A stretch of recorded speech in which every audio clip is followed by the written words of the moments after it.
I was 6 years old when I fell to my death. This is not an actual photograph, by the way, of me. As kids, we were monkeying around a house under construction. No staircase yet. Oh, that's a long 20 seconds. No staircase yet. Just a gaping hole in the floor. You know, I still remember stepping back into nothing.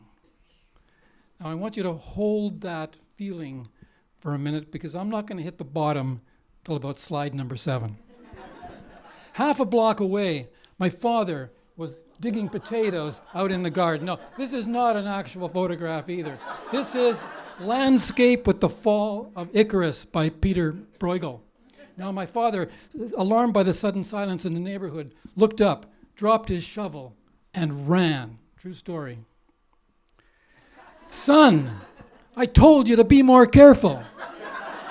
That's Icarus falling, and that's his father. You know, my father probably said much the same sort of thing. Imagine his horror, Dad there, watching his son fall. You know, I was going to present just 20 images of falling, and here we would discuss that urge we all get to leap, to join the fall. Do we really want to die? Well, I'm not so sure, but listen to this account of a stunt pilot, a Chinese pilot, a young woman, in fact, plummeting nose down, the world spinning madly in her windshield. This was the nearest thing to heaven she had ever found, and the hair-raising off chance that this time the plane might not recover was that for which she lived. So anyway, I landed in the basement. I landed on concrete. I couldn't move. I couldn't breathe. I thought I was going to die. You know, I remember being surprised that a person could actually watch himself die. I was wide awake.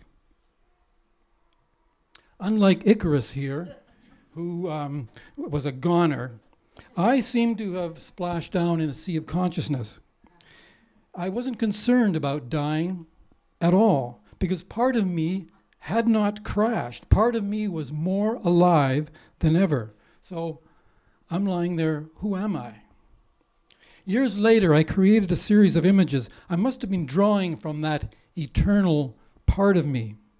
Because look, you can see I'm defying gravity. I've become some sort of super person in these images. And in the next one, here I seem actually to be rising. I seem to be caught in some sort of reverse gravity. Now imagine the 6-year-old lying in that basement and discovering that he's no longer under the weight of who he thought he was. And you know, years later, I realized I recognized the same thing in movies. Characters rise above their personalities. Bogart in Casablanca starts out, I'm the only cause I'm interested in. Then he meets Ingrid Bergman. Now it's her job to do what? It's her job to push him through that hole in the floor. Whoops. So this is how stories work. The small self, it crashes, there's nothing left. It's horrible and it's wonderful. Remember Bogey at the airport? Okay? He sacrifices everything for a higher cause. And Zorba the Greek, life is trouble, says Zorba. Zorba can't convince this Englishman here to lighten up. Fatal mistakes are actually a blessing. He wants Basil to go play. Go play in a house under construction. And of course, Basil, it's a law of fiction. He crashes big time. He loses faith in who he is. He gets caught up in the updraft of reverse gravity. And finally, at the end, what does he say to Zorba? Teach me to dance. So no one plans to fall through a hole in the floor, but writers must plan it for their heroes so that they crack open It's how the light gets in. Speaking of which, my father, as he fell into his final abyss on his deathbed, he had something urgent to tell me, but I couldn't make it out. A socialist, all he ever talked about was saving people who fell through the cracks. And now, as he lay dying, he seemed to have gained a huge perspective. And he was desperate to tell me, as if it would save me. Because when I was 6, he arrived too late to catch me. Leave no stone unturned. That's what he said to me. It was very difficult.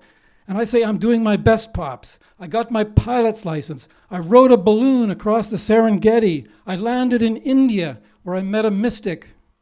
And as I sat before him, that mystic must have seen that child on the concrete floor. As this picture is being taken, the guru is telling me what I already know. He's saying, the one who surrenders cannot be defeated.